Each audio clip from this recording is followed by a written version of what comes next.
Today we are going to start with a very good topic, that is optical isomerism. This is the part of stereoisomer because the stereoisomer have a two part. First part is geometrical isomerism. Geometrical isomerism हम already उसमें बात कर चुके हैं पहले. उसके बाद हमारे पास ऑप्टिकल आइसोमेरिज्म आता है, यानी the stereo isomer have a two part, one is geometrical isomerism and the second part is optical isomerism. ठीक है, तो अब आज हम ऑप्टिकल आइसोमेरिज्म पढ़ेंगे. Those who are preparing for the board, for the जेडब्ल्यू, फॉर नीट एडवांस, सबके लिए ये टॉपिक बहुत इंपॉर्टेंट है. Is it clear to all of you? ठीक है, अब इसमें हम बात करते हैं.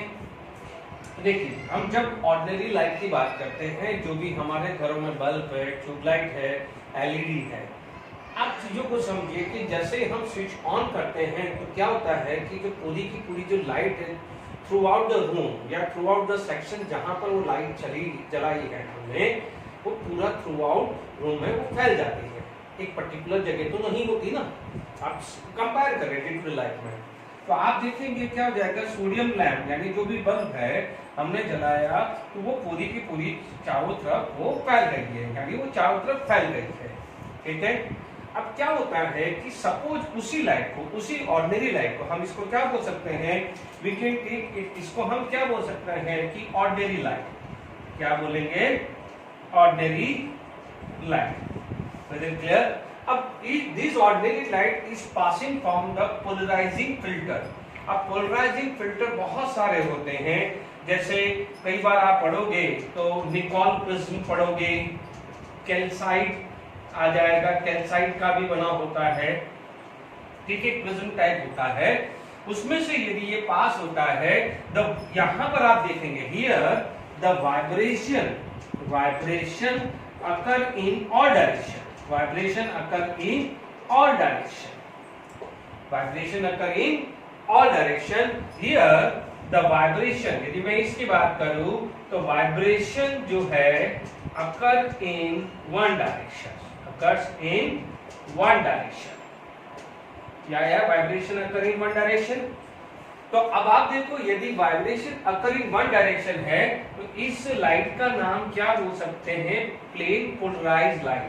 Plane polarized light. तो आप प्लेन पोलराइज्ड लाइट की डेफिनेशन भी आप यहां पर ऐड कर सकते हैं. What is the plane polarized light? Plane polarized light. तो जो हम हमारे डे टू डे लाइफ में करते हैं वो ऑर्डिनरी लाइट होता है, उसका वाइब्रेशन हर डायरेक्शन में होता है और चारों तरफ फैल जाता है. तो what is the plane polarized light? The vibration, simple लिख लेता हूं, vibrations occurs in one direction या वन प्लेन. बात करें वन डायरेक्शन या वन प्लेन, कुछ भी बोल दे रहे, वन डायरेक्शन या वन प्लेन. वन डायरेक्शन बोल दो या वन प्लेन में आ रहा है, उसे आप क्या बोलते हैं? Plane polarized light. ये दूसरी डेफिनेशन, पहली डेफिनेशन भी हुई. अब आप देखो, ये प्लेन पोलराइज्ड लाइट को हमने किसी सैंपल सेल में डाला. अब सैंपल सेल में देखेंगे कि जब ये प्लेन पोलराइज्ड लाइट एंटर हो रही है तो उसका वाइब्रेशन है, यानी उस समय एंगल, मैंने एक रेफरेंस एंगल 0 डाल दिया है. ठीक है, ये एंगल है 0 ये. अब जैसे जैसे देखेंगे तो धीरे धीरे वो क्या हो रहा है? रोटेट हो रहा है. वो क्या हो रहा है? रोटेट हो रहा है. This may rotate either in clockwise और मे रोटेट इन एंटी क्लॉकवाइज. यहाँ पर जो एनालाइजर है, यानी आप में जो भी है, वो इस एनालाइजर यानी एनालाइजिंग फिल्टर से वो देख रहे हैं, यानी इसको हम क्या बोल सकते हैं? पोलराइजोमीटर. इसको क्या बोल सकते हैं? पोलराइजोमीटर. सैंपल सेल को हम क्या बोल सकते हैं? पोलराइजोमीटर. ठीक है, तो आप देखेंगे पहले वाइब्रेशन आप समझ लीजिए. जो वाइब्रेशन है वो वाइब्रेशन ऐसा था. ठीक है, यानी सारी जो लाइट थी उनका सबका जितने भी हो, n नंबर के हो तो all can vibrate in this plane, यानी इन सबका वाइब्रेशन आप देखेंगे तो इन सबका वाइब्रेशन सबका एक ही प्लेन में आ रहा है. इस टाइप का वाइब्रेशन है. ठीक है, अब देखिए वो एंटर हुआ यहाँ पर. अब वाइब्रेशन क्या हो गया है? पहले मान लीजिए वाइब्रेशन कुछ ऐसा था, अब जैसे हुआ तो अब वाइब्रेशन क्या हुआ? कुछ ऐसा स्टार्ट हो गया. ठीक है, ऐसा भी हो सकता है, आइदर डायरेक्शन. ठीक है, तो आप देखेंगे कि जो एंगल है यदि मैं यहाँ पर एंगल मान के चलूं, थीटा एंगल मान के चलूं, तो एंगल क्या है, थोड़ा सा चेंज हो गया है, यानी वो आइदर क्लॉकवाइज डिस्ट्रीब्यूशन हुआ है या एंटी क्लॉकवाइज। देखिए मैंने कुछ एग्जाम यहाँ पर डायग्राम बनाने की कोशिश करी है कि 0 डिग्री है, यानी मान लीजिए इसका रेफरेंस 0 डिग्री था, या तो 15 डिग्री क्लॉकवाइज घुमाए या 15 डिग्री एंटी क्लॉकवाइज, 1 डिग्री घूम सकता है, 2 डिग्री, 3 डिग्री, कुछ भी घूम सकता है। तो आप क्या बोलोगे, यहाँ पर एक फिनोमिनन यूज हुआ है, optical activity, the ability of a compound, the ability of a compound to rotate plane polarized light, to rotate plane polarized light is called optically active। बात समझ में आ गई? वापस से सुन लीजिए। सोडियम लैंप यानी जो भी हमारे स्ट्रीट लाइट देखेंगे, जैसे जलती चारों तरफ फैल जाती है, बल्ब जो हम यूज करते हैं चारों तरफ फैल जाता है, ट्यूबलाइट है, एलईडी जो भी है। If it is passing from monochromatic filter, monochromatic का मतलब, मोनोक्रोमेटिक लाइट का मतलब जिसकी एक ही वेवलेंथ होती है, जैसे हमारी जितनी भी स्ट्रीट लाइट है बात कर सकते हैं। But the vibration occur in all direction, vibration occur in all direction if it is pass from the polarized filter, the और we can say Nicol prism या calcite, it occur in one direction and this light is known as plane polarized light. When this plane polarized light is passing from the sample cell या polarizimeter, so what happen, so the compound can rotate in clockwise or anti-clockwise direction. This phenomenon is known as optically active। तो समझ में आ गया है आपको, यानी plane polarized light को, प्लेन पोलराइज्ड लाइट का यदि वाइब्रेशन यू था, like vibration u था, तो it start to vibrate like this or it start to vibrate like this, this phenomenon is known as optically active। ठीक है, अभी तक ये डेफिनेशंस क्लियर हो गई है कि what is the optically active. अब आप देखिए यहाँ पर एक सब्सटेंसेस आएगा, अभी आगे से आगे चीजें नहीं चल रही हैं, मैं हर चीज समझाऊंगा बहुत आराम से और 1 by 1 समझाऊंगा। Is it clear? इसमें लिए कोई जल्दबाजी मत करना, कोई दिमाग में मत डालना कौन से कंपाउंड ऑप्टिकली एक्टिव होते हैं, कौन से ऑप्टिकली इनएक्टिव होते हैं, सब मैं लूंगा। ठीक है, अब मान लीजिए आपने ये बोल दिया द कंपाउंड, अब आप देखिए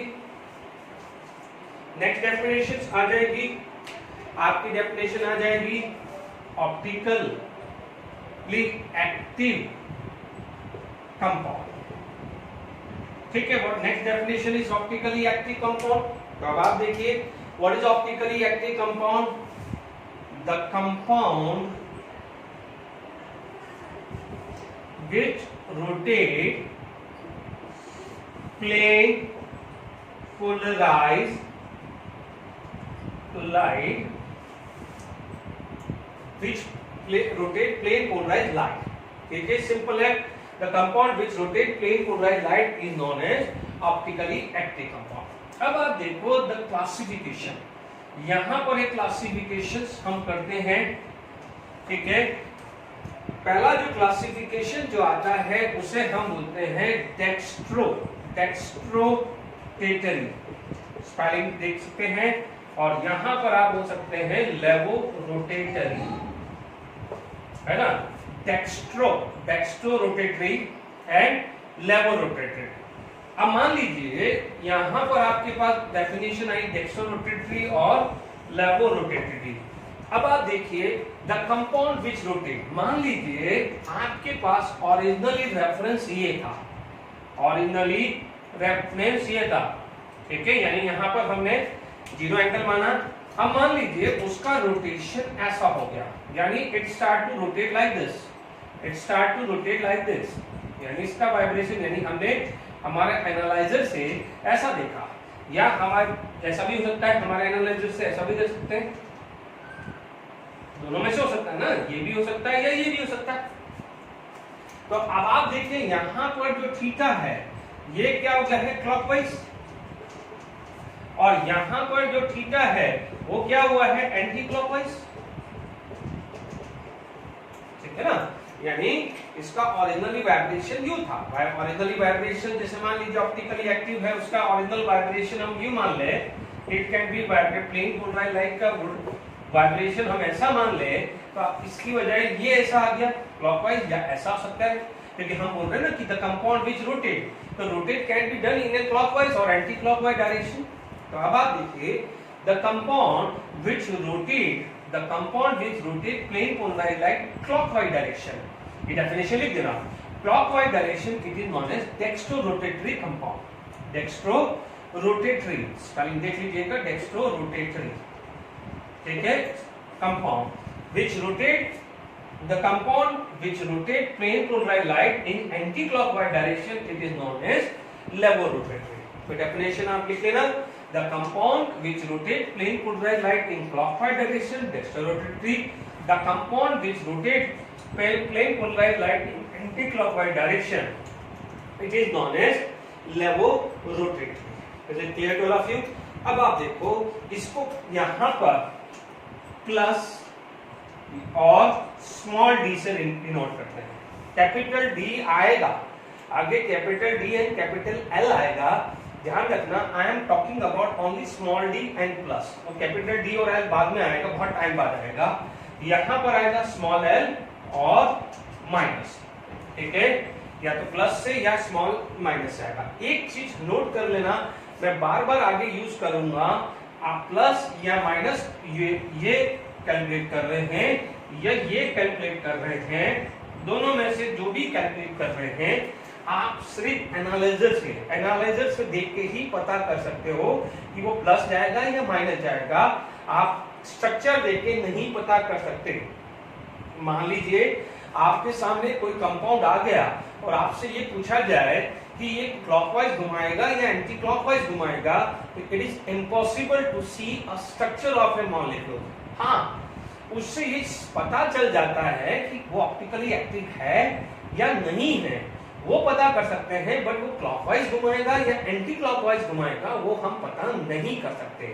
ठीक है, अब क्वेश्चन आएगा तो कैसे पता चलेगा. ध्यान दीजिए, अभी हमने एक्सपेरिमेंट बनाया था.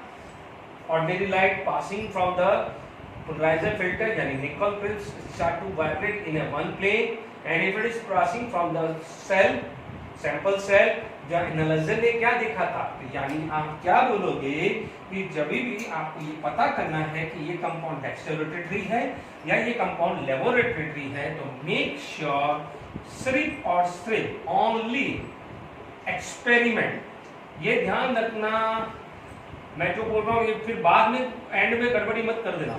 ओनली एक्सपेरिमेंट से ही पता कर सकते हैं. ठीक है, ओनली एक्सपेरिमेंट से ही पता कर सकते हैं.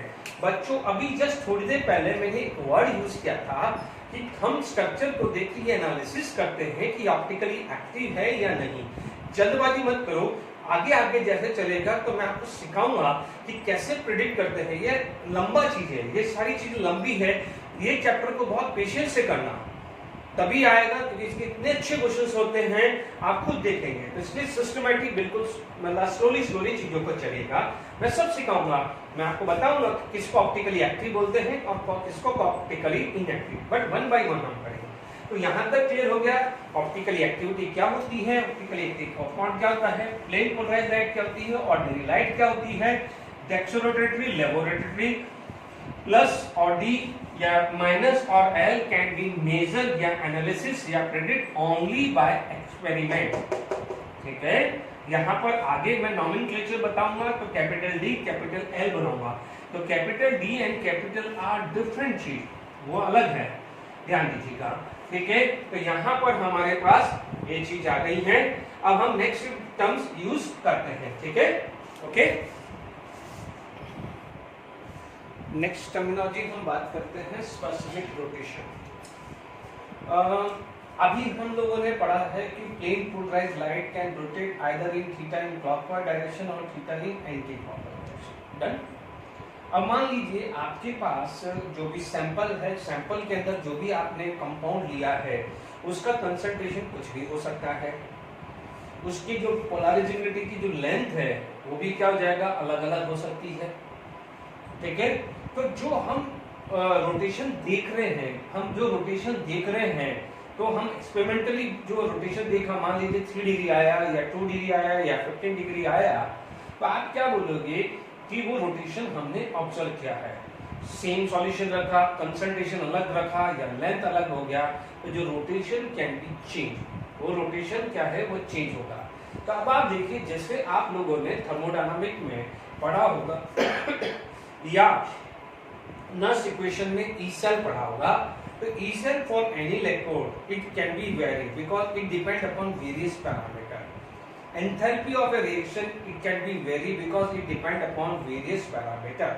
बट यदि हम बात करते हैं स्टैंडर्ड की, तो स्टैंडर्ड क्या हो जाएगा, स्टैंडर्ड कंडीशन पे वो वैल्यू हर केस में फिक्स होती है. E0 cell for particular electrode is fix, क्योंकि कंडीशंस आपने फिक्स कर दी है, ध्यान रखना है. अब जैसे ही हमने यहाँ पर एक वर्ड लिखा है स्पेसिफिक रोटेशन, ठीक है. Specific rotation can be represent by lambda F, can be represent by theta या कुछ भी अल्फा, कुछ भी ले सकते हैं.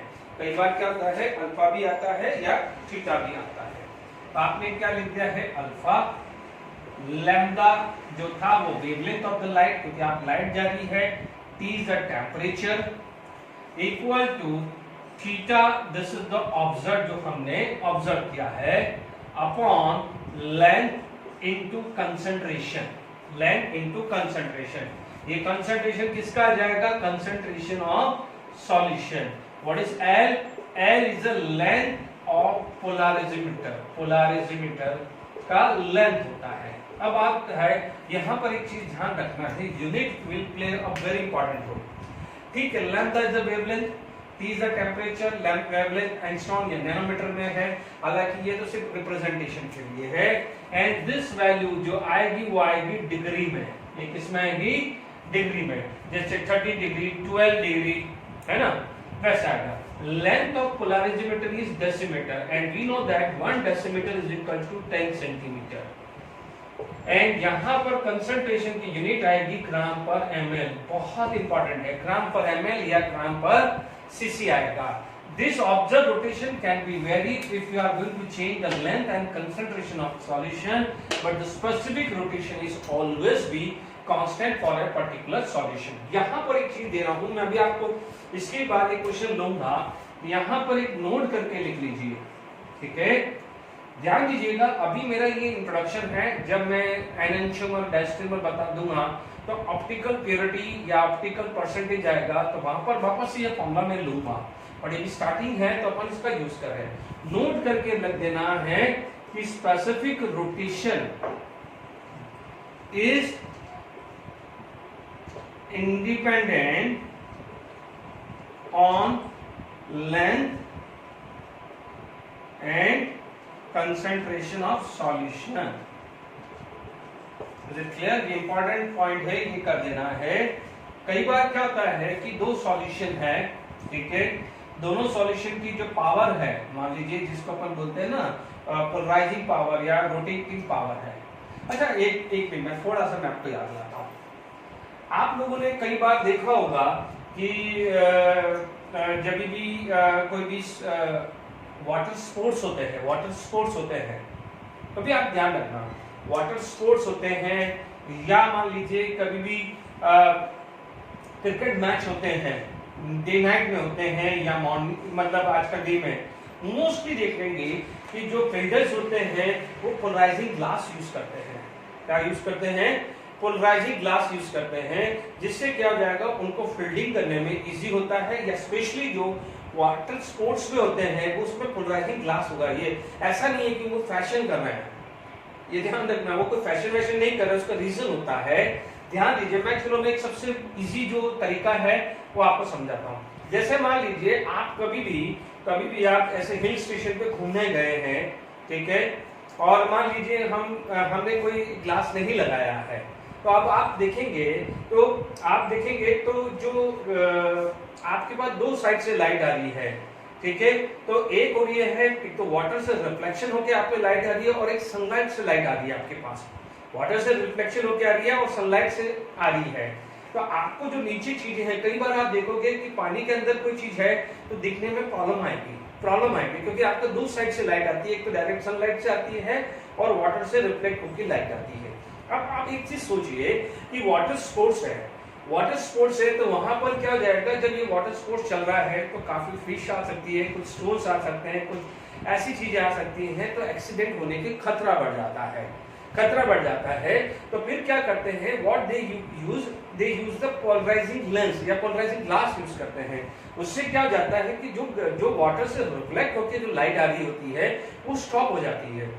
वो स्टॉप हो जाती है तो डायरेक्टली जो सनलाइट से जो लाइट आ रही है वही उनके ऊपर पहुंचती है, और वहां से जो रिफ्लेक्शन, क्योंकि इमेजिन करो रिफ्लेक्शन करके कोई चीज आएगी तो आपको कैसे दिखेगी, वो चमक जाओगे ना, आपको दिखेगी कैसे।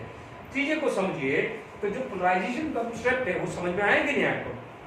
तो क्या करती है पोलराइजिंग ग्लास से, क्या होती है, जो लाइट रिफ्लेक्ट होकर वाटर से जो हमारे पास आ रही है वो बंद हो जाती है, सिर्फ सनलाइट से जो आती है। इसलिए क्या है, आप मान लीजिए वाटर स्पोर्ट्स पर्सन है, वो इजीली वाटर में देख सकता है, जितना पॉसिबल है उतना देख सकता है कि कोई उसको खतरा तो नहीं है, क्योंकि बड़ी बड़ी फिश भी रहता है या कोई भी स्टोन भी आ सकता है। Is it clear? तो पोलराइजिंग और नॉन पोलराइजिंग ग्लास का भी मैंने कुछ आइडिया दे दिया है। ठीक है, ये जो इंपॉर्टेंट चीज है, specific rotation is independent on the length and concentration of solution. Is it clear? अब देखिए, अब इसके अंदर इसमें बेस यदि कोई न्यूमेरिकल करना है इसमें, तो हम बात कर सकते हैं। मान लीजिए ये फॉर्मूला रखा हमने, ठीक है, एक सिंपल सा क्वेश्चन मान लीजिए हमने बना दिया कि इफ द ऑब्जर्व रोटेशन, ठीक है, is 3 degree and length of polarimeter is 0.5 decimeter and concentration of the solution is, let it be 2 gram per ml. What is specific rotation? ठीक है, what is the specific rotation? Simple formula है, एक simple चीजें use करी है। अब आप देखिए यहां पर यदि हम बात करें सॉल्यूशन की, क्लियर, तो हमारे पास यदि मैं बात करूं सॉल्यूशन की, तो आप देखेंगे अल्फा निकालना है, ठीक है, अल्फा निकालना है। What is the value of theta? तो आप बोलोगे 3 डिग्री, इसका यूनिट भी डिग्री रहेगा, ठीक है। What is the length? तो 0.5। What is the concentration? 2, ठीक है, 0.5 into 2, या मैं एक काम करता हूं, इसको वैल्यू चेंज कर देता हूं तो थोड़ा सा चेंजेस मिलेगा। मान लीजिए मैंने यहाँ 4 रख दिया, तो this is going to be a 4, ये कितनी वैल्यू आ जाएगी? 4 ग्राम पर ml। तो ये कितना आ जाएगा? 1/2, 2, तो ये कितना आ जाएगा? 1.5 डिग्री आएगा। तो this is known as specific rotation. Is it clear to all of you? आपको स्पेसिफिक रोटेशन कैसे निकालते हैं, ठीक है। अब आप देखिए यहां पर, ठीक है, मतलब 1.5 डिग्री या 1.5 कोई भी इसकी यूनिट होगी वो रख लेंगे, कोई बात नहीं है ना, 1.5 डिग्री या यूनिट। अब आप देखो इसी क्वेश्चन के अंदर में यहां पर ये लिखता हूं, ये क्वेश्चन को चेंज करा, अब देखना, ध्यान रखना। अब मैंने यहां पर क्या लिख दिया कि if the specific rotation is let it be 3 unit लिख दिया, and the length of a polarimeter is 0.5 decimeter and the concentration of this is this. If the length, बड़े रंगीला क्वेश्चन हो गया है, बहुत कलर यूज कर लिया मैंने, कोई बात नहीं।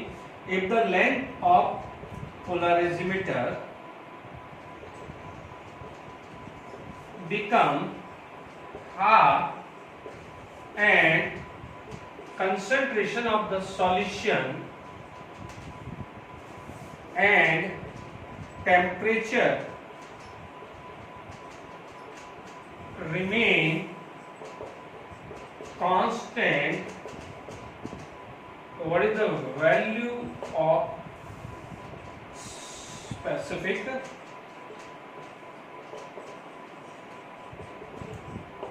रोटेशन? ठीक है। अब आप देखो यदि नॉलेज नहीं हो तो हम क्या करेंगे कि भाई लेंथ पोलरिमेट्री की 0.5 है, तो 0.5 डेसीमीटर में 3 है, तो डबल हुआ है, तो 1 डेसीमीटर में कितना होगा?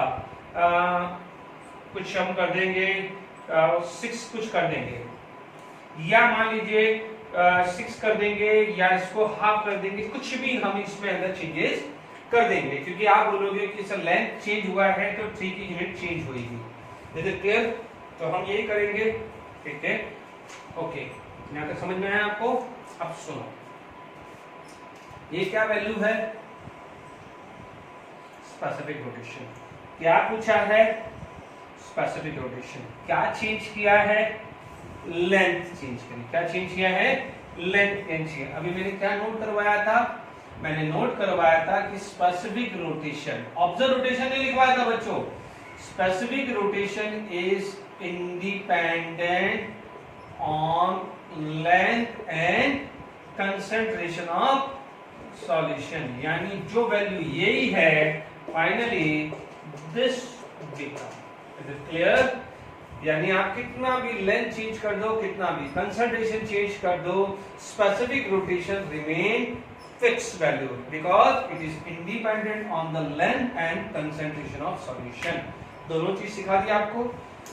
ऑब्जर्व रोटेशन देके मेरे को स्पेसिफिक रोटेशन निकालना है तो कैसे वर्क करना है, या स्पेसिफिक रोटेशन के अंदर भी लेंथ या कंसंट्रेशन में चेंज कर रहा हूं तो वैल्यू सेम आएगी। देख लीजिए, बहुत अच्छा क्वेश्चन है ये, बहुत अच्छा क्वेश्चन है। ये इजी लग रहा है बट ये conceptually very strong question. Is it clear? ठीक है, अब हम कुछ बात करते हैं, नेक्स्ट टॉपिक पे जाते हैं कि कुछ टर्म्स जो हैं वो हम क्लियर करते हैं। मैं डेफिनेशन लिख देता हूं, फिर मैं एक एक टर्म्स को एक्सप्लेन करता हूं। ओके, चलिए इंपॉर्टेंट टर्म्स हम बात करते हैं। दो इंपॉर्टेंट टर्म्स हैं, डेफिनेशन लिख दी तो पहले से लिख दी, टेंजेंट। ये हम पढ़ चुके हैं। Stereo centre, it is an atom replacement of a two group with each other give it stereoisomer, give it stereoisomer। ठीक है, जैसे भी हमने अभी तक जो पढ़ा है वो पढ़ा है, याद करिए। एग्जाम्पल, मान लीजिए मैं 2-ब्यूटीन का केस लूं। 2-ब्यूटीन का केस क्या है? CH3 C double bond CH3 H H। ठीक है, यदि ये एग्जांपल दिया है और आपसे पूछा है कि how many stereo centre are there, how many stereo centre are there, पहले इसको समझते हैं। मान लीजिए मैंने इन दोनों ग्रुप को चेंज कर दिया, है ना, इन दोनों ग्रुप को चेंज कर दिया या इन दोनों ग्रुप को चेंज कर दिया। ठीक है, इफ आई विल इंटरचेंज, यदि मैं इंटरचेंज करता हूं, यानी H एंड CH3 को इंटरचेंज करता हूं, तो if I will interchange this two group, तो मुझे क्या मिल रहा है? CH3 CH and CH3। इसको हमने बोला था सिस, तो इसको क्या बोला था हमने? ट्रांस। इसको सिस बोला था, दूसरे को क्या बोला था? ट्रांस। तो अब आपसे पूछा जाए हाउ मेनी स्टीरियो सेंटर, तो आप देखोगे इस कार्बन और इस कार्बन के रेस्पेक्ट में, इस कार्बन को आपने इंटरचेंज किया H और CH3 को, तो यहाँ H और यहाँ पर CH3 हुआ। ठीक है, मैंने डेफिनेशन में आपका टाइम वेस्ट करूं इसलिए मैंने लिख दिया, नहीं तो मैं भी एक एग्जांपल बताऊंगा, आप टेंशन मत लीजिए। तो पहले एग्जांपल ये लिया, आप जब भी नोट करो पहले ये डेफिनेशन करें, फिर मैं ये एग्जांपल लिखाऊं, फिर करेंगे, फिर मैं इस पे आऊंगा तब इसकी डेफिनेशन लिखेगा। ठीक है, टू सेव योर टाइम मैंने डेफिनेशन पहले लिख दी। ओके, तो आप देखेंगे यहां से यहां चेंज हुआ तो क्या बोलोगे? ये बन जाएगा, या ये और ये चेंज होगा तो ये बनेगा। तो इन दोनों कार्बन पे आपसे पूछा जाए हाउ मेनी स्टीरियो सेंटर, तो आप बोलोगे स्टीरियो सेंटर आर 2, यानी इन दो कार्बन के रेस्पेक्ट में आप चेंज करेंगे तो it is going to be stereoisomer. Stereoisomer बार बार बोल रहा हूं, ज्योमेट्रिकल एंड ऑप्टिकल।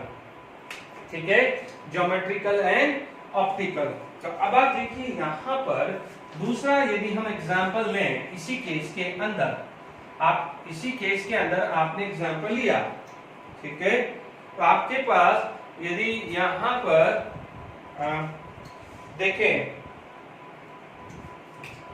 यहां आपने H और यहां आपने H लगाया, डन, सॉरी CH3 लगाया, आपने ये इन दोनों को इंटरचेंज करो या इन दोनों को इंटरचेंज करो, कुछ फर्क नहीं होने वाला। आप बोलोगे सर मैं इन दोनों को इंटरचेंज किया, तो ध्यान दीजिए H C CH3 CH3 CH3, तो आप देख लीजिए पहले भी CH3 के बगल में ये CH3 था, तो अभी भी CH3 के बगल में CH3 आया। ये तो क्लियर, तो क्या फर्क पड़ा? कुछ नहीं आया ना। तो आपसे बोला it is an atom replacement of a two group, replacement of a two group with each other given its stereoisomer, given its stereoisomer. तो यहाँ पर SC का मतलब स्टीरियो सेंटर, तो स्टीरियो सेंटर क्या बोलोगे?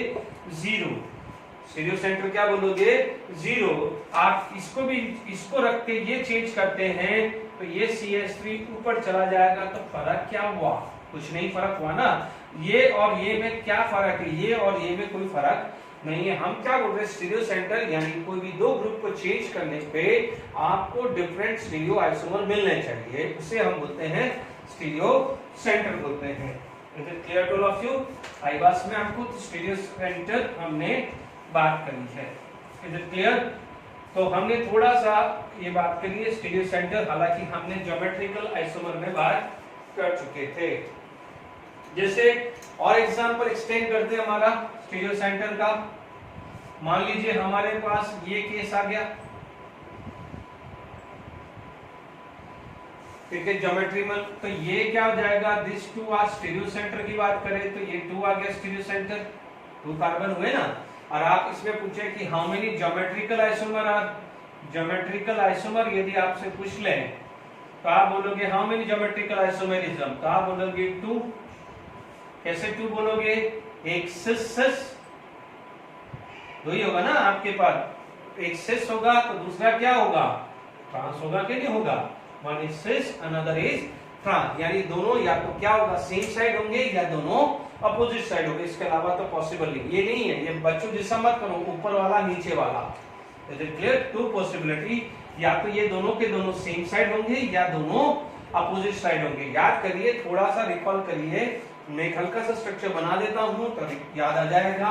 आप देखेंगे कि मान लीजिए एक केस तो ये है कि एक को मैंने अबव ले लिया तो दूसरे को क्या ले लूंगा? मैं बिलो ले लिया, है ना। अब यहाँ पर क्या हो जाएगा? या तो दोनों अबव ले लो या दोनों बिलो ले लो, एक ही बात है बच्चों। या तो मैं इनको दोनों अबव ले लूं या दोनों ये ले लो। बच्चों ये ध्यान मत करना, ये अलग अलग नहीं है, गलती मत करना। हमें तो सेम और अपोजिट साइड है, दिस टू आर सेम, ये दोनों सेम है। तो one is transform and another is cis form. याद आ गया? तो अब आपको क्लियर हो गया कि how to find out stereo centre. आप देख लीजिए यहाँ पर क्या होगा। अब आप बोलोगे ये कैसे पता चला? यहाँ पर क्या था? हाइड्रोजन, यहाँ पर क्या था? हाइड्रोजन, ठीक है। इन दो यहाँ पर क्या था? हाइड्रोजन, है ना। टेट्रा वैलेंसी ना, कार्बन की sp3 है, कार्बन की sp3 वैलेंसी है। अभी अपन ने कार्बन की sp2 वैलेंसी पे बात किया था ना स्टीरियो सेंटर, अभी मैं कार्बन की sp3 वैलेंसी पे बात कर रहा हूं। यदि सी आप देखेंगे ये लाइन का मतलब क्या हुआ कि ये प्लेन ऑफ पेपर हुआ, ये प्लेन ऑफ पेपर हुआ तो एक अबव होगा तो एक क्या हो जाएगा? बिलो होगा। याद करिए कन्फर्मर में अभी पढ़ा है ना, axial plane and equatorial plane पढ़ा है ना, एक्सियल एंड इक्वेटोरियल। एक अबव होगा तो दूसरा क्या होगा? बिलो होगा ना। अब दिमाग में रखिए, एक अबव तो एक बिलो, एक अबव तो एक बिलो होगा, समझ जाएंगे, ठीक है। डार्क इज अबव तो डैश इज बिलो, ठीक है। अब देखिए यहाँ पर क्या हुआ, मान लीजिए इन दोनों को मैंने इंटरचेंज कर दिया। जब मैंने इनको इंटरचेंज कर दिया तो H नीचे चला गया, CH3 ऊपर चला गया, लाइक दिस। यहाँ पर क्या हो जाएगा? आपका H नीचे चला गया तो यहाँ H ऑलरेडी नीचे था। Is it clear? तो आप क्या बोलोगे? This two are the stereo centre, यानी जिसके रेस्पेक्ट में यदि दो ग्रुप एटम को मैं रिप्लेस कर दूं, दो एटम को रिप्लेस कर दूं तो it is going to be form stereo isomer. ये क्या था? ट्रांस, तो हमने इसको क्या बोला? सिस। या इसको भी मैं चेंज कर सकता हूं ना, या इसको चेंज करता तो मेरे को ये मिल जाता, यानी ये डैश, तो क्या होगा? हाइड्रोजन क्या हो जाता? अबव चला जाता। Is it clear? तो आप प्लीज ये ध्यान रखो, ये अलग अलग नहीं है, सेम ही है। ये सिस, सॉरी ये कहां? ये सिस, तो ये ट्रांस हुआ। तो आई होप अब आपको समझ में आ गया होगा stereo centre. I repeat, it is the centre या it is the atom at which if we replace two atom, या दो एटम को इंटरचेंज करूं या दो ग्रुप ऑफ एटम को इंटरचेंज करूं और वो स्टीरियो आइसोमर देता है, उसे अपन क्या बोलते हैं? Stereo centre. बात समझ में आ गई स्टीरियो सेंटर की, ठीक है। तो आई होप एग्जांपल क्लियर हो गया होगा, ठीक है। अभी मान लीजिए आप बोलोगे कि सर एक और एग्जांपल दे दो, ठीक है, मैंने जैसे यहाँ दिया तो स्टीरियो सेंटर क्या होगा, 0। यहाँ पर दोनों जगह क्या है, वैलेंसी हाइड्रोजन। यदि ये पूछा जाए how many stereo centre are there, तो आप क्या बोलोगे, इट इज 0, क्योंकि आप इसमें कितना भी इंटरचेंज कर दो आपका दूसरा स्टीरियोमर आएगा नहीं। यानी आप एक और एग्जांपल नोट कर सकते हैं, हियर स्टीरियो सेंटर इज 0, क्योंकि यहाँ पर क्या है, हाइड्रोजन, हाइड्रोजन अबव होगा या हाइड्रोजन बिलो होगा, यहाँ हाइड्रोजन आएगा। आप इसको इंटरचेंज कर दो तो क्या कोई फर्क पड़ेगा, नहीं। तो आप क्या बोलोगे, stereo centre of 0। I hope stereo centre कैसे निकालते हैं क्लियर हो गया होगा। Is it clear to all of you? अब देखिए यहाँ पर नेक्स्ट टर्मिनोलॉजी जो आती है which is known as chiral centre, क्योंकि देखो यहाँ पर कायरल सेंटर वर्ड यूज किया है, chiral centre. The chiral centre is an atom, क्योंकि देखिए आगे जब हम पढ़ेंगे तो नाइट्रोजन भी आएगा, ठीक है। हम क्या करेंगे कि कायरल सेंटर में हम नाइट्रोजन भी पढ़ेंगे, हम क्या पढ़ेंगे, कार्बन भी पढ़ेंगे, हम सल्फर भी पढ़ेंगे, फास्फोरस भी पढ़ेंगे। इसमें यहाँ पर लिखा है chiral centre is an atom where replacement of a two group with each other generate the non-superimposable mirror image. Non-superimposable mirror image. Is it clear to all of you? Non-superimposable mirror image. देखो superimposable का meaning क्या होता है, यदि ये बहुत terminology बहुत complicated रख रही है तो सिंपल इम्पॉसिबल का मतलब identical, identical. It is clear to all of you? मान लीजिए बहुत सारे ए हैं और आपसे बोला जाए तो ए का है, मान लीजिए आपको एक कुछ कार्ड पे ए काट के दे दिए, कार्ड पे ए को काट के दे दिए और आपको बोला कि जमा दो, तो उस पर जमा दो, तो आप क्या बोलोगे, ए के ऊपर मान लीजिए आपने सोचा कि सर वो ये इसकी मिरर इमेज बना दो, ये कांच लगा दो, तो इस कांच में ऐसा दिखेगा, ठीक है। तो आपने क्या बोला, मिरर इमेज, तो ये कांच पे मैंने ये कांच लगा दिया, ए को कांच पे लगा दिया। अब आप देखो क्या मैं इसको डिफरेंशिएट कर पा रहा हूं, नहीं। इसको मैं इसके ऊपर रख दूं, ये वाले ए को इसके ऊपर रख दूं, तो मेरे पास क्या जाएगा, ये ए आ जाएगा, ठीक है। तो आप क्या बोलोगे, this is consider as a, ये दोनों को क्या बोलेंगे, सुपर इम्पोजिबल। क्या बोलेंगे, सिंपल इम्पोजिबल, यानी आइडेंटिकल, यानी इसको उठाया इसके ऊपर रखा या इसको उठाया इसके ऊपर रखा, कोई अलग अलग दिखा नहीं, दिखा ना, तो इसे क्या बोलते हैं, सुपर इम्पोसिबल। आई बस में इसे क्या बोलते हैं अपन, सुपर इम्पोसिबल, ठीक है। अब आप देखिए कोई और ले लेते हैं, मान लीजिए ये एफ है, ठीक है।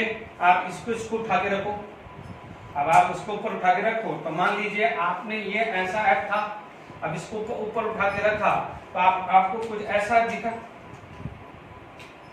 मैं आपको ऐसा अजीब दिखा रहा, तो क्या कुछ आइडेंटिकल दिख रहा है, नहीं है ना। आप देखेंगे इसके ऊपर ए रखा, ए था, ए के ऊपर ए रखा, तो एग्जैक्टली क्या हो जाएगा, ये दूसरा ए इसके ऊपर ही आ जाएगा ना, यहाँ ए, तो आप क्या बोलोगे, दिस इज एग्जैक्टली ए, तो सुपर इम्पॉसिबल, यानी भूल जाओ, यदि मान लीजिए कंफ्यूज हो रहे हो तो आइडेंटिकल। तो कोई यदि मिरर इमेज आइडेंटिकल होती है तो उसे अकार्यल बोलेंगे, और यदि क्या जाएगा नॉन सुपर इम्पोजेबल, यानी ये नॉन सुपर इम्पोजेबल है तो इसको क्या बोलेंगे, कायरल, और ये है तो इसको क्या बोलेंगे, अकायरल। Is it clear? आप देख लीजिए, कांच लगा दीजिए, हम भी हैं, हम हमारे मिरर के सामने खड़े हो गए, ठीक है। हमने क्या हो जाएगा, मान लीजिए एक राइट हैंड पे कुछ मार कर रखा, तो हमें मिरर इमेज पे कहाँ दिखेगा, लेफ्ट हैंड पे, तो हम इसको डिफरेंशिएट कर सकते हैं, हाँ भैया ये तो राइट हैंड है और वहां पर क्या है, लेफ्ट हैंड, तो आप उसको डिफरेंशिएट कर सकते हो ना। यदि वो राइट हैंड है, वहां भी राइट हैंड करते हैं, तो आपको क्या पता चलता कौन सी मिरर इमेज है, कौन सी ये है।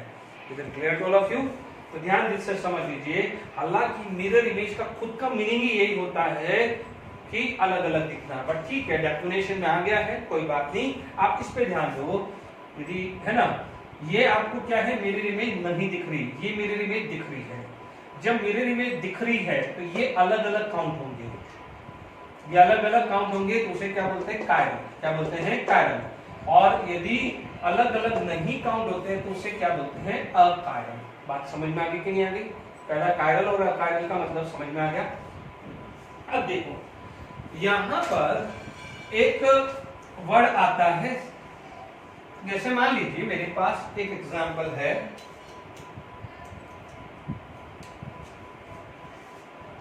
मैं इसके बाद में क्वेश्चंस लूंगा तो आपको समझा दूंगा। मान लीजिए मेरे पास CH3 CH COH OH है, ठीक है।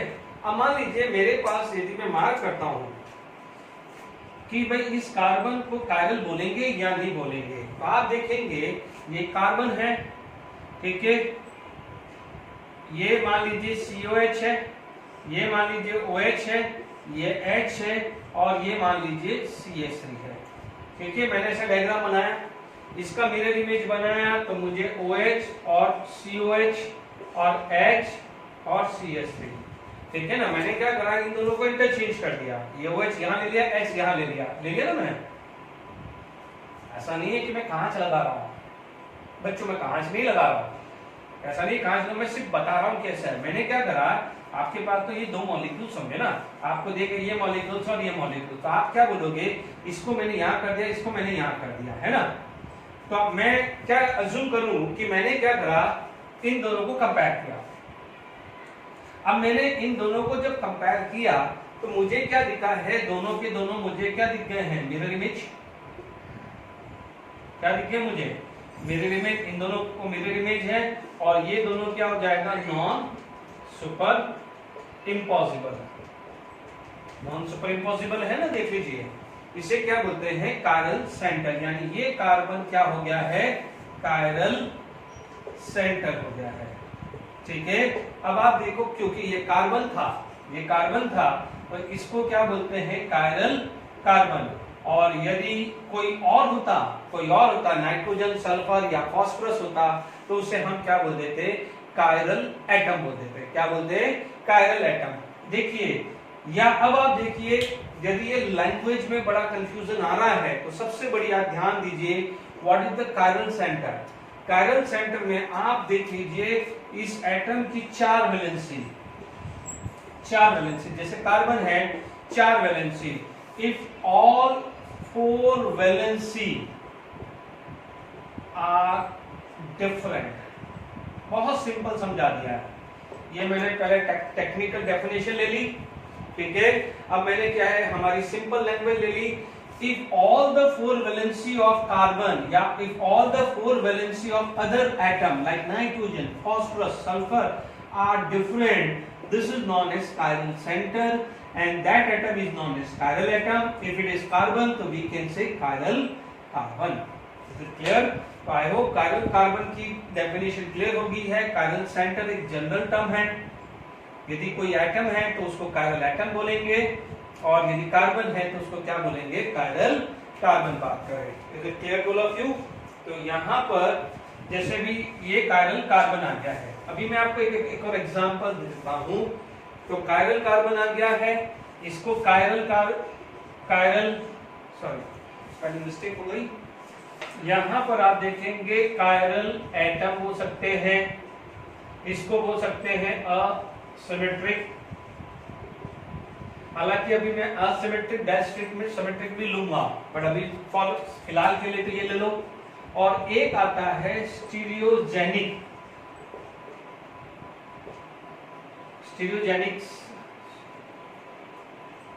है ना, स्टीरियोजेनिक्स एटम या सेंटर, तो उसको सेंटर बोल देंगे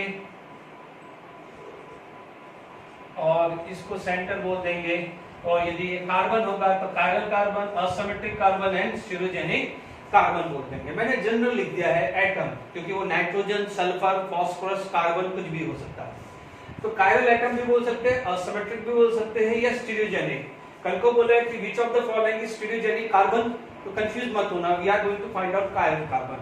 stereogenic nitrogen, stereogenic atom, chiral atom, asymmetric atom सब एक ही है, ठीक है। तो यहां ध्यान रखना, अब बिल्कुल सिंपल कर दी है। पहले मैंने इसका जो टेक्निकल डेफिनेशन है उसको मैंने समझाया। A chiral centre is an atom where replacement of 2 group with each other generate the non superimposable mirror image। यानी आप देखेंगे उस मिरर इमेज को यहां रखोगे तो OH के ऊपर H आएगा और H के ऊपर क्या होगा, OH आएगा, आइडेंटिकल थोड़ी हुआ, तो आप उसे क्या बोलते हैं, कायरल सेंटर। अब आप देखो सिंपल डेफिनेशन कर दो, all four valency are different, all the four valency are different, उसे आप क्या बोलते हैं, chiral carbon, chiral centre, chiral atom, stereogenic centre या असिमेट्रिक। देखिए असिमेट्रिक को अभी मैं और आगे फर्दर डिस्ट्रीब्यूट करूंगा, तो ये ध्यान रखना है ना। तो कायरल सेंटर निकालना आसान हो गया है, इज इट क्लियर? ठीक है, तो अभी हमने यहां पर जो बात करी है स्टीरियो सेंटर और कायरल सेंटर, ठीक है। तो अब देखिए यहां पर बहुत इंपॉर्टेंट पॉइंट है, ये नोट करके लिख देना, all chiral centre is stereo center, but all stereo center is not chiral center। अभी देखिए हमने बात करी थी, ठीक है, all chiral center is a stereo center but stereo center is not chiral center। Is it clear to all of you? Is it clear to all of you? अब आप देखिए यहां पर ये इंपॉर्टेंट है, आप देखिए ना अभी अपन ने ये पढ़ा था CH3C डबल बॉन्ड H, ठीक है, या मान लीजिए अभी थोड़ी देर पहले मैंने एग्जांपल लिया HCOH OH, ठीक है, आपको सामने दे देता हूं। अब आप देखिए ये कार्बन, ये कार्बन, ये कार्बन, आपसे पूछा जाए स्टीरियो सेंटर तो आप बोलोगे 2, यहां पूछोगे स्टीरियो सेंटर तो आप बोलोगे 1, आपसे पूछेगा कायरल सेंटर, सीसी का मतलब कायरल सेंटर, तो यहाँ 0, यहाँ कायरल सेंटर क्या बोलोगे 1। कायरल सेंटर के लिए क्या है, कार्बन की चारों वैलेंसी देखनी है, कायरल सेंटर के लिए कार्बन की चारों वैलेंसी देखनी है। यहाँ देखो कार्बन की 3 valency satisfied by hydrogen, here carbon की 3 valency gate satisfied by oxygen. कोई बोलेगा 3 वैलेंसी कैसे बोल रहे हैं, because 1 2 3 3 valency gate satisfied by oxygen ना। तो जब हमारे को क्या चाहिए, कायरल सेंटर में all 4 valency difference, all 4 valency different. तो आप देख लीजिए दोनों मैंने एग्जांपल दिया है, तो आप देख लीजिए all chiral, this is chiral है, is a stereo centre, but all stereo centre is not chiral. ये स्टीरियो सेंटर है, ये स्टीरियो सेंटर है, ये स्टीरियो सेंटर है बट कायरल नहीं है, ये स्टीरियो सेंटर है बट कायरल है, और ये कायरल है तो स्टीरियो सेंटर भी है। स्टीरियो सेंटर का मतलब जहां पर स्टीरियो आइसोमर बन सकता है, स्टीरियो सेंटर का मतलब जहां पर स्टीरियो आइसोमर यानी geometrical isomerism as well as optical isomerism. Is it clear to all of you? अब धीरे धीरे करके थोड़ा सा, जब इस केस के अंदर धीरे धीरे करके जैसे जैसे हम आगे जाएंगे, इस केस के अंदर आप स्टीरियो आइसोमर सीखने लग जाएंगे। मैं आगे सब लूंगा, आप बेफिक्र रहिए, मैं बिल्कुल, आप देखिए अभी मैं आपको स्टीरियो सेंटर और कायरल सेंटर में डिफरेंशिएट बता रहा हूं। स्टीरियो सेंटर अभी तक हमने ज्योमेट्रिकल आइसोमर में पढ़ा था, अब हम ऑप्टिकल में आ रहे हैं। अभी इस स्टेज तक आप कायरल सेंटर को बोलिए चारों वैलेंसी अलग, इससे ज्यादा मत सोचो। अभी थोड़ी देर के लिए ऑप्टिकली एक्टिव इनएक्टिविटी भूल जाएंगे, मैं सब कराऊंगा, ठीक है। तो क्लियर हो गया? तो all chiral centre is the stereo centre but all stereo centre is not chiral centre. तो कायरल सेंटर को हम ये भी बोलते हैं स्टीरियोजेनिक। क्या बोलते हैं? Stereogenic. Is it clear to all of you? आगे बस पे, तो यहां तक आपके पास चीजें आ गई है, ठीक है। अब मैं थोड़ी सी चीज एक्सप्लेन करता हूं, फिर आपको सिखाऊंगा कि कायरल सेंटर या स्टीरियोजेनिक सेंटर कैसे निकालते हैं, ठीक है। अब आप देखिए, जैसे आप बोलोगे, यहां पर एक एग्जांपल ले लिया,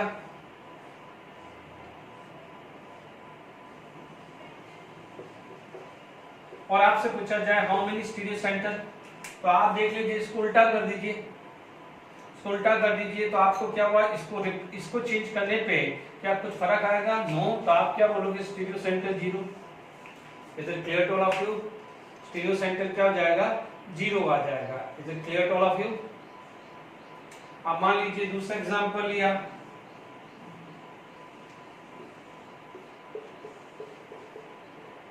ध्यान दीजिए यहाँ डबल बॉन्ड है, तो कभी भी ये आ जाए ना तो आप क्या करो, ट्रिक बना दो कि इसको हटा दो, थोड़ी देर के लिए पेंसिल से दिमाग में हटा दो। ये अलग ग्रुप है, ये अलग ग्रुप है, ये अलग अलग ग्रुप है। आप इसको चेंज करोगे, इसको इंटरचेंज करोगे तो डेफिनेटली इंटरचेंज होगा कि नहीं होगा? इसके साथ H आ जाएगा और इसके साथ CH3 आ जाएगा। तो कभी भी साइक्लिक हो ना बच्चों, तो ध्यान दीजिएगा, इसको इस वाला जो कॉमन चीज है ना, जो कॉमन चीज है उसको इग्नोर कर दिया करो। तो यहाँ पर आपके पास स्टीरियो सेंटर ये भी आ गया और ये भी आ गया, तो here the stereo centre is 2। अभी मैंने कायरल सेंटर खोला ही नहीं, मैं कायरल सेंटर के लिए मैं आराम से बहुत प्रैक्टिस कराने वाला हूँ। Is it clear? I hope समझ में आ गया। स्टीरियो सेंटर की बात करें, अच्छा अब आप देखिए यहाँ पर आगे मैं आपको बात करूंगा कि कॉजेस ऑफ ऑप्टिकली एक्टिव। यदि कोई भी ऑप्टिकली एक्टिव सब्सटेंसेस है तो उसके लिए क्या क्या कॉजेस हो सकते हैं, ध्यान रखना है। पहला आएगा plane of symmetry, plane of symmetry, ठीक है। आपके पास सबसे पहला क्या आना चाहिए, प्लेन ऑफ सिमेट्री, ठीक है, प्लेन ऑफ सिमेट्री। दूसरा आना चाहिए सेंटर ऑफ सिमेट्री। तीसरा वर्ड हम पढ़ेंगे एक्सिस ऑफ सिमेट्री। चौथा वर्ड पढ़ेंगे ऑल्टरनेट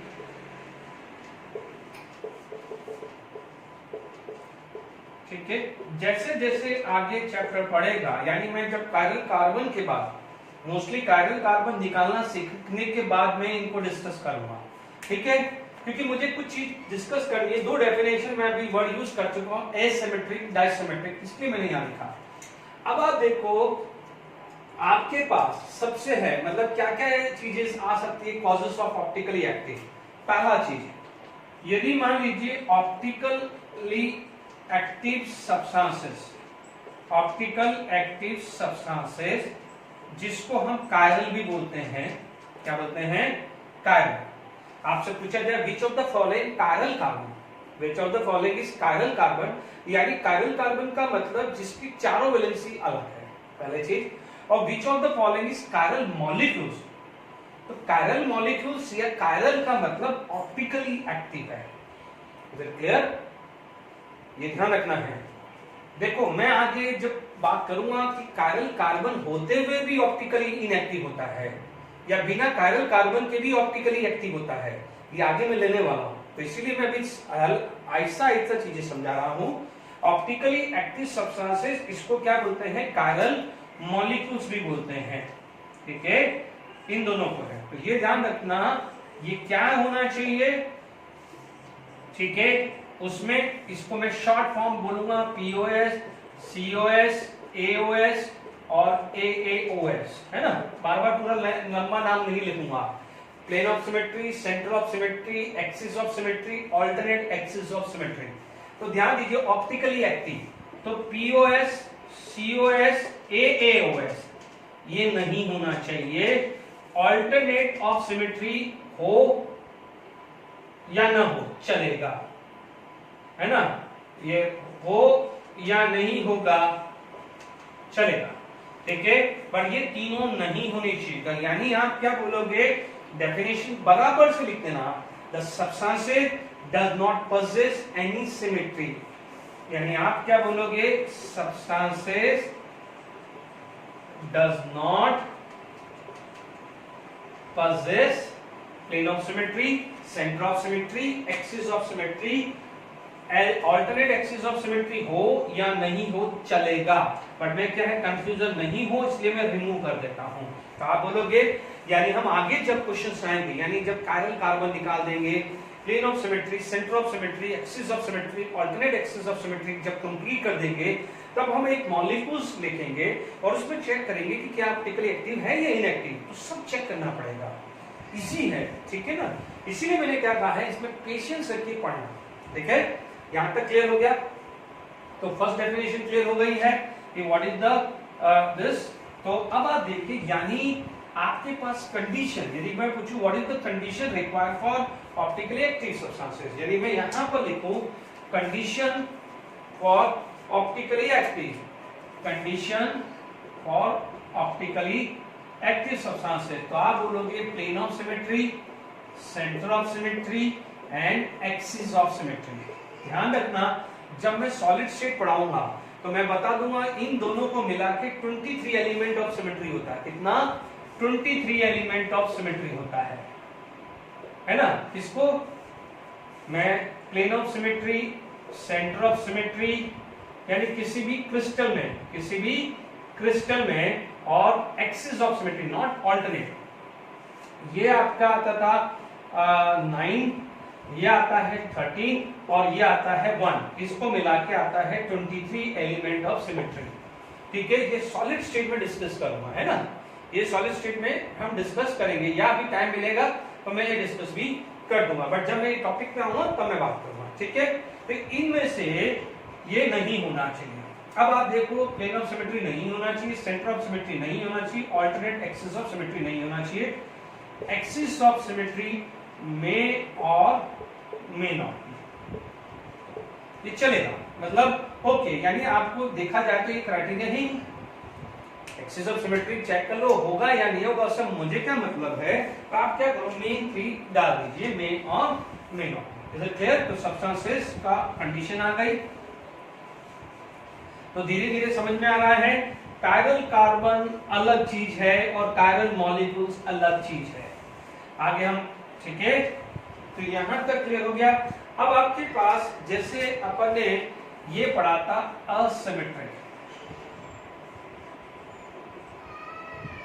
असिमेट्रिक कंपाउंड, ठीक है, असिमेट्रिक कंपाउंड। यदि मैं असिमेट्रिक कंपाउंड की बात करूं तो ठीक है,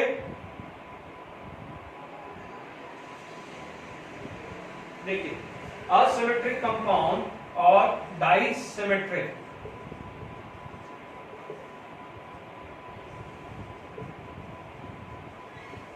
ठीक है, प्लेन ऑफ सिमेट्री नहीं हो, सेंटर ऑफ सिमेट्री नहीं हो और एक्सिस ऑफ सिमेट्री नहीं हो, बट अल्टरनेट ऑफ सिमेट्री हो, उसे आप क्या बोलते हैं? डाइसिमेट्रिक कंपाउंड। उसे क्या बोलते हैं? डाइसिमेट्रिक कंपाउंड। और असिमेट्रिक कंपाउंड में क्या होता है? प्लेन ऑफ सिमेट्री भी नहीं हो, एक्सिस ऑफ सिमेट्री भी नहीं हो, सेंटर ऑफ सिमेट्री भी नहीं हो और अल्टरनेट सिमेट्री भी नहीं हो, मतलब किसी भी तरह की सिमेट्री नहीं होगी, उसे बोलेंगे असिमेट्रिक कंपाउंड। और इनमें से 3 होगी बट ये नहीं होगी तो उसे डाइसिमेट्रिक कंपाउंड होता है। क्योंकि ध्यान दीजिए, ये तीन चीज तो दोनों में कॉमन है। अपन क्या बोल रहे थे, सॉरी, ये 3 चीज, ये 3 चीज तो दोनों में कॉमन है ना, क्योंकि आप देखोगे ऑप्टिकल एक्टिव को 2 पार्ट में डिवाइड किया, ऑप्टिकल एक्टिव को मैंने 2 पार्ट में डिवाइड किया है। एक को क्या बोलते हैं? Asymmetric compound. तो ये तीनों चीज तो इसमें थी, ऑप्टिकल एक्टिव में तीनों चीज थी ना। और अल्टरनेट ऑफ सिमेट्री में और में नॉट भी, यदि अल्टरनेट ऑफ सिमेट्री भी नहीं आती है तो उसे बोलेंगे असिमेट्रिक, और अल्टरनेट ऑफ सिमेट्री आती है तो उसे क्या बोलेंगे? डाइसिमेट्रिक। यानी आप क्या बोलोगे?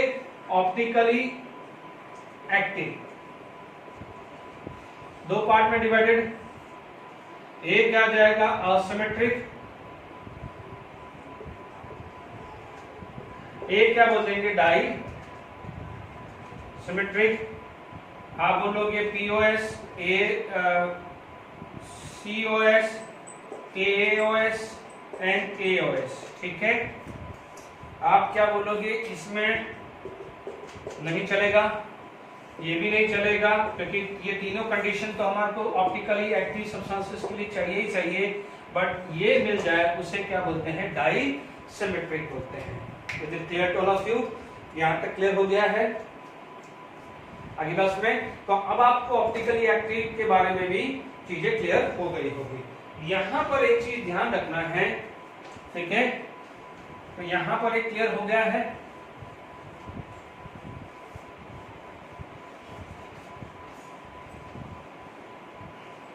देखिए यहां पर एक चीज नोट करके लिख देना, sp2 carbon is not chiral carbon. देखो sp2 carbon is not chiral carbon, में कायरलिटी की बात नहीं कर रहा हूं। दूसरा, lone pair of nitrogen get delocalized cannot act as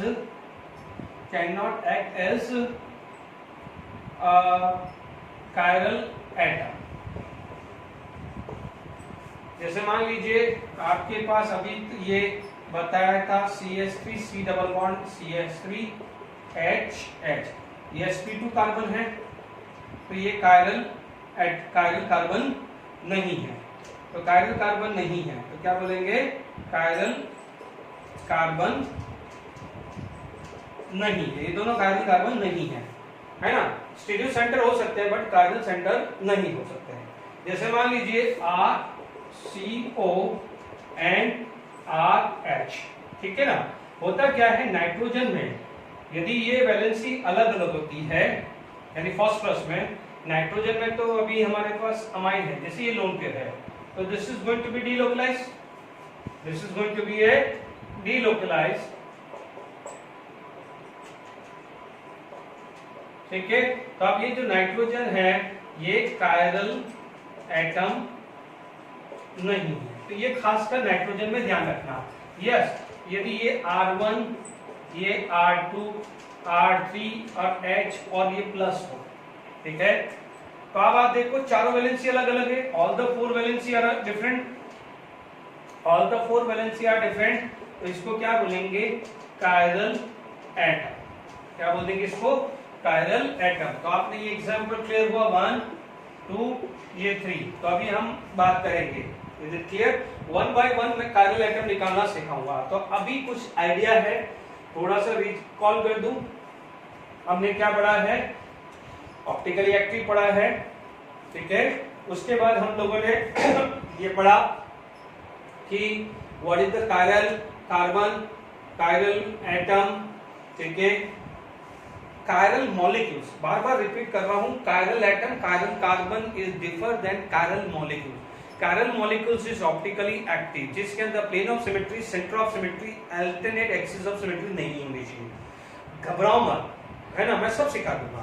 chiral molecules और कायरल एटम में फर्क है। कई बार कायरल एटम होते हुए भी वो कायरल मॉलिक्यूल्स होता है, या कायरल एटम होते हुए भी कायरल मॉलिक्यूल्स नहीं होगा, क्योंकि अभी मैं जब plane of symmetry, most probably हो सकता है नेक्स्ट लेक्चर में आए, जब प्लेन ऑफ सिमेट्री या सेंटर ऑफ सिमेट्री जब सिखाऊंगा, तो मैं सिखाऊंगा कि यार ये कायरल कार्बन है, but still because of plane of symmetry, है ना, प्लेन ऑफ सिमेट्री।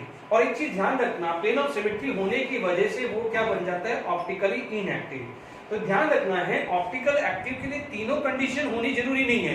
एक भी नहीं हुआ ना तो भी हो जाएगा। यदि प्लेन ऑफ सिमेट्री भी आ गई, या सेंटर ऑफ सिमेट्री भी आ गई, या एक्सिस ऑफ सिमेट्री भी आ गई, तो भी वो ऑप्टिकली इनएक्टिव काउंट होगा।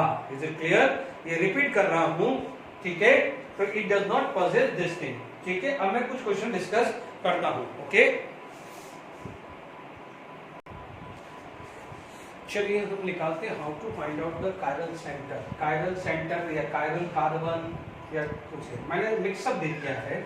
अब मैं आपको जो तरीका जो फटाफट से हो जाता है तो देख लीजिए।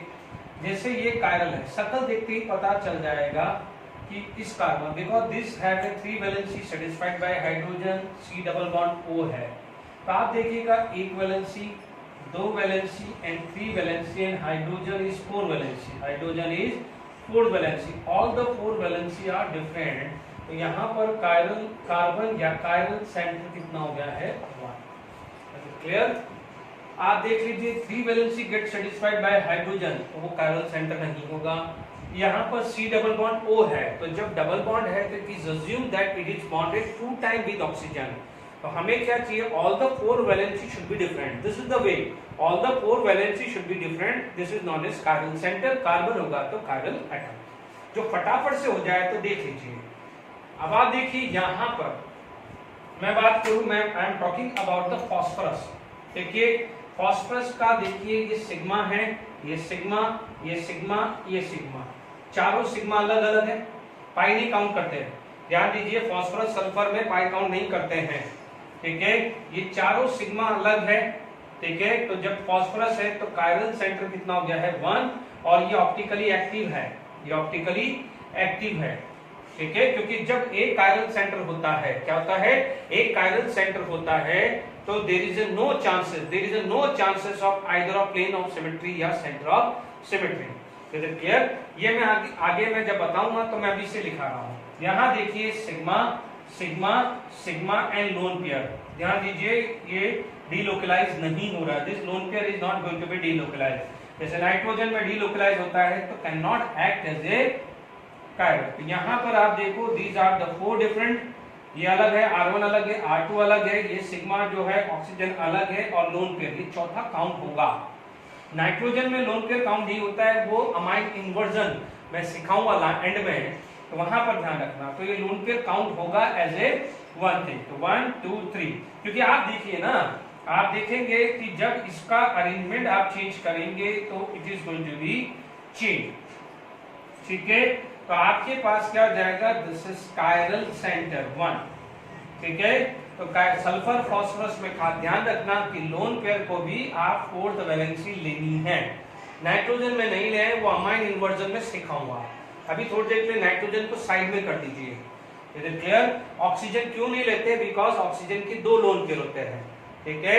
सल्फर का मैंने 1 लोन पेयर होता है, सल्फर में यहाँ 2 लोन पेयर होते हैं, तो वो नहीं होता है। जैसे मान लो R1 SR2, आप बोलोगे यहाँ 2 लोन पेयर है तो यहाँ पर कायरल सेंटर 0 हो जाता, इज इट क्लियर? पर यदि यहाँ पर सल्फर R3 आ जाता तो कायरल सेंटर मेरा क्या बन जाता, 1 बन जाता, क्योंकि यहाँ पर टेट्राहेड्रल वैलेंसी आ जाएगी ना, sp3 हाइब्रिडाइजेशन आएगा ना। हमारे को क्या चाहिए, sp3 हाइब्रिडाइजेशन, क्या चाहिए, sp3 हाइब्रिडाइजेशन। कायरल सेंटर के लिए ध्यान दीजिए, और इजी कर दिया, sp3 हाइब्रिडाइजेशन ढूंढा करो और आसान हो जाएगा। sp3 hybridisation with all the 4 valency difference, बिल्कुल सिंपल कर दिया मैंने। क्या चाहिए, sp3 हाइब्रिडाइजेशन, देख लीजिए sp3 hybridisation 1 2 3 4 sigma, 1 2 3 4 sigma, 1 lone pair, sp3 hybridisation, ठीक है। ये सिलिकॉन का भी sp3 हाइब्रिडाइजेशन है, कायरल सेंटर 1, और इजी कर दिया मैंने, आपको और बता दिया कि sp3 हाइब्रिडाइजेशन चाहिए, ठीक है। तो ये कायरल सेंटर डिफरेंट एलिमेंट में कैसे निकालते हैं वो सिखा दिया। अब आप देखो, जैसे मैं इस कार्बन की बात करूं तो ये तो sp2 है, तो कायरल तो आ ही नहीं सकता। अब जब मैं यहां बात करूं, क्योंकि देखिए आप बोलोगे सर यहां क्यों नहीं ट्राई कर रहे, अरे यहां तो 2 हाइड्रोजन है, यहां 2 हाइड्रोजन है, यहां 2 हाइड्रोजन है। यदि मैं इस कार्बन की बात करूं तो यहां पर तो 3 हाइड्रोजन है, तो मैं कायरल कैसे चेक करूं? मुझे तो आइडिया लग जाएगा जहां CH2 CH3 है, या तो CH2 या CH3, वो तो कायरल किसी भी एंगल से नहीं हो सकता, आई बस में। तो मैं यहाँ पर टाइम वेस्ट क्यों करूं, ये कायरल नहीं होगा, ये नहीं होगा, ये नहीं होगा, और ये sp2 है तो नहीं होगा, ये भी sp2 है तो नहीं होगा। बचा क्या, ये sp3 कार्बन है, तो मैं चेक कर रहा हूँ, आई बात समझ। अब मैं ब्लू मार्क से कर रहा हूँ, मेरा वैलेंसी ये कार्बन है, मेरी दूसरी वैलेंसी कौन है, हाइड्रोजन। अब आप देखो जब भी ऐसी चीज आ जाए, इसको आप एक रेफरेंस ले लो। अब आप देखो ये चीज, ये तो कॉमन हो गई, जो कॉमन होगी इसको छोड़ देना, कॉमन वाले को छोड़ दो, क्योंकि ये इसके लिए भी कॉमन है ये, और ये देख लो, ये वैलेंसी अलग अलग है ना, क्योंकि यहाँ डबल बॉन्ड आ रहा है, यहाँ डबल बॉन्ड नहीं आ रहा है, तो ये दोनों अलग अलग होगी, है ना। क्या कर देने का, पेंसिल से जो इसका निकाल रहे हो ना, तो आप पेंसिल से मार्क कर दो कि ये सामने वाले को काउंट नहीं करना है, सामने वाले को काउंट नहीं करना है। तो आप देख लीजिए, क्योंकि आप क्यों नहीं कर होना होता है, बट आप बोलोगे ये जाएगा या ये जाएगा, तो ये तो बीच में आना है। तो आप देख लीजिए single single single single single double, इसका मतलब ये वैलेंसी ये वैलेंसी ये वैलेंसी और ये वैलेंसी चारों अलग अलग आ गई कि नहीं आ गई, आ गई। तो this is known as chiral centre, यहाँ आया है 1, कायरल सेंटर कितना आ गया है 1 आ गया है। आप देख लीजिए ये तो किसी भी हालत में आएंगे नहीं, ये तो किसी भी हालत में आएंगे नहीं। यहाँ पर आपका एक वैलेंसी क्या है हाइड्रोजन, है ना, यहाँ पर एक वैलेंसी क्या है हाइड्रोजन, बट आप देखोगे ये चीज और ये चीज तो दोनों एक्जेक्टली सेम है, इसके लिए भी ये सेम है तो इसके लिए भी ये सेम है, तो यहाँ पर कायरल सेंटर कितने आ जाएंगे 0, है ना। कायरल यदि कायरल कार्बन, क्योंकि ये कार्बन है तो कायरल कार्बन भी बोल सकते हैं, ये लोग chiral centre chiral centre chiral centre, क्योंकि कार्बन नहीं है। अगली बस में तो आप ध्यान दीजिए क्या ढूंढना है कायरल सेंटर के लिए sp3 हाइब्रिडाइजेशन और all the 4 valency will be different, लिखा हुआ था ना टेट्राहेड्रली, ठीक है। अब आ जाइए, इनको तो मैं पहले मना कर देता क्योंकि CH2 है, ये सब हटा दीजिए, CH2 वाले मैंने हटा दिया है, अब मैं ज्यादा कंजेस्टेड नहीं हो इसलिए मैं हटा रहा हूँ, ये CH2 वाले मैंने पहले ही हटा दिए हैं। Is it clear? जब CH2 वाले हटा दिए हैं तो मैंने यहाँ आया तो मेरी एक वैलेंसी क्या होगी हाइड्रोजन, ये मैंने क्या बोला है ये मार्क कर लो, ये मार्क कर लो, इसके सामने वाला क्या, ये दोनों अलग अलग है या सेम है, अलग अलग है ना, आप देख लीजिए ना, ये अलग है ये अलग है, तो यस ये कायरल है, इसको स्टार लगा दिया, ये कायरल है। अब इधर आ जाओ, इस वाले पे आ जाओ, ठीक है, इसकी एक वैलेंसी कौन है हाइड्रोजन, मार्क करके रख लो, ये मार्क करके रख लो, ये और ये अलग अलग है ना, क्योंकि यहाँ पर ब्रांचिंग नहीं है जबकि यहाँ ब्रांचिंग है, तो यस ये भी कायरल होगा। सिमिलरली ये इसके लिए भी क्या हुआ, फोर्थ वैलेंसी कौन है हाइड्रोजन, एक वैलेंसी ये और ये अलग है, तो this is also called a chiral carbon. तो यहाँ पर कायरल सेंटर कितने हो गए हैं 3, ये देख लीजिए, ये वैलेंसी तो कॉमन है ना, देखिए आप देखो ना इस कार्बन की, आपका स्ट्रक्चर देखो ऐसा कुछ है, ठीक है, ये एक वैलेंसी हाइड्रोजन, एक वैलेंसी ये पूरी वैलेंसी मैंने पूरा नहीं बनाया, अधूरा ही बनाया ना, ये वैलेंसी और ये चारों वैलेंसी अलग हुई, सेम इसके लिए भी तो होगा 1 2 और 3, तो कायरल कितना हुआ 3 हुआ। Is it clear? ओके, अब मान लीजिए बच्चों ये तो CH2 है, हटा दो, ये CH2 है, ये CH2 है, ये हटा दो, ये हटा दो। अब आप देखो ये तो सब एग्जैक्टली सेम आ रहा है, तो ये तो कायरल किसी भी एंगल से नहीं होगा। Is it clear to all of you? तो अब आप देखो बचता कौन है, बस देखो ये इसके लिए निकाल दूं तो सेम, ये चारों सेम है तो मैं एक का निकाल दूं, जब मैं एक का निकाल, यदि ये मिला तो ये चारों हो जाएंगे और ये नहीं मिला तो चारों भी नहीं होंगे, ये ध्यान रखना क्योंकि कंजेस्टेड लगेगा। आप देखोगे क्या करोगे, एक वैलेंसी तो ये आ गई, दूसरी वैलेंसी कौन आ गई hydrogen, because for cyclic compound remaining valency gate satisfied by hydrogen.